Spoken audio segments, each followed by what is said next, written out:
Les éditions Sixtreed, avec l'aimable autorisation des éditions Jean-Claude Lattès, présentent.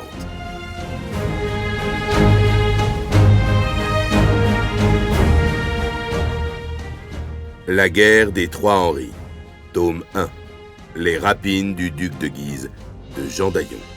Interprété par Laurent Charpentier.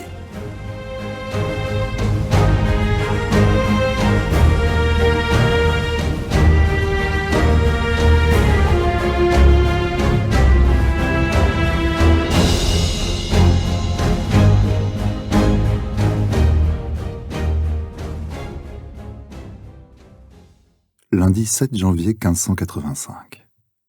Lendemain de l'Épiphanie.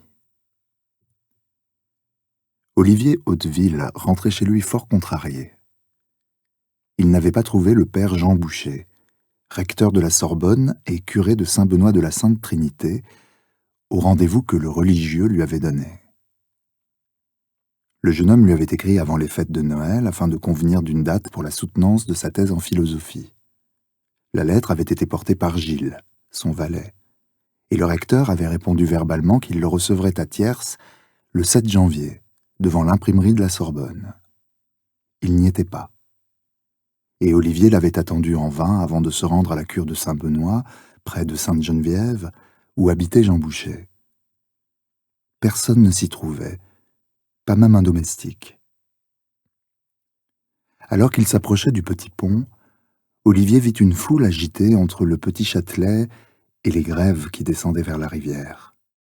« Que se passe-t-il » demanda-t-il à un huissier du palais, en robe et bonnet noir, qui s'était arrêté comme lui. « C'est un libraire, je crois, un huguenot. Il vendait des libelles contre monseigneur de Guise. On va le jeter à la Seine. » Curieux, Olivier s'approcha, afin de ne rien rater du spectacle qui s'annonçait. Avec une corde, une bande de clercs du palais tirait sur la grève enneigée un homme sans connaissance qui n'était plus qu'une plaie. Olivier se sentit brusquement mal à l'aise.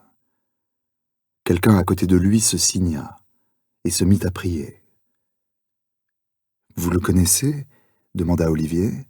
« Oui, c'est mon voisin, je ne comprends pas. Il n'est pas huguenot. » Des cris et des hurlements retentirent. Une femme en robe noire et tablier parvint à traverser la foule. Son fichu lui avait été arraché et ses cheveux gris flottaient au vent. « Laissez-le » hurla-t-elle en se jetant sur le clerc qui tirait la corde. « C'est la femme de l'hérétique » vociféra un homme. Aussitôt on se jeta sur elle pour la frapper et lui arracher ses vêtements. Des femmes se joignirent à la curée. Olivier regardait, tétanisé. Des archers qui gardaient le petit pont s'étaient approchés pour commenter la rixe. Armé d'un bâton, un homme asséna un violent coup sur la tête de la femme.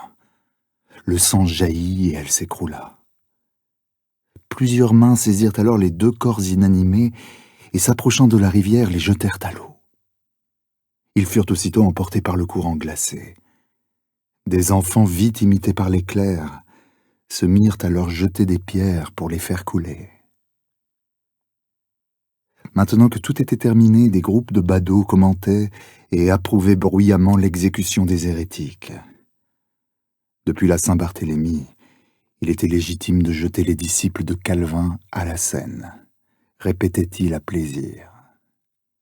Ils avaient qu'à aller à la messe, assura une matrone à la hure de hyène, dont la bouche féroce exprimait toute la méchanceté du monde. Malgré son dégoût, Hauteville opina. « Mort au bougre ! Vive Guise !» criaient les clercs, tout fiers d'avoir fait justice en voyant les corps sombrer dans les remous du fleuve. « Au couvent, le bougre escouillé ! Mort aux hérétiques !» répliqua un homme vivement applaudi. Olivier haussa les épaules pour se donner une contenance et reprit son chemin vers le Châtelet, tandis qu'arrivait par le pont Saint-Michel une troupe de garde du roi et que la foule se dispersait. Les clercs avaient eu raison, tentait-il de se convaincre. Heureusement que monseigneur de Guise était là. Comme l'avait fait son père, François de Guise, le duc les protégerait de leurs bougres de roi et des hérétiques qui voulaient exterminer les bons chrétiens. Sur le petit pont par un espace entre deux maisons, il regarda la scène. Les corps avaient réapparu. Ils allaient sans doute s'accrocher dans les piles de bois du pont Saint-Michel. Alors qu'il contemplait ce triste spectacle, des souvenirs enfouis affleurèrent à la mémoire d'Olivier.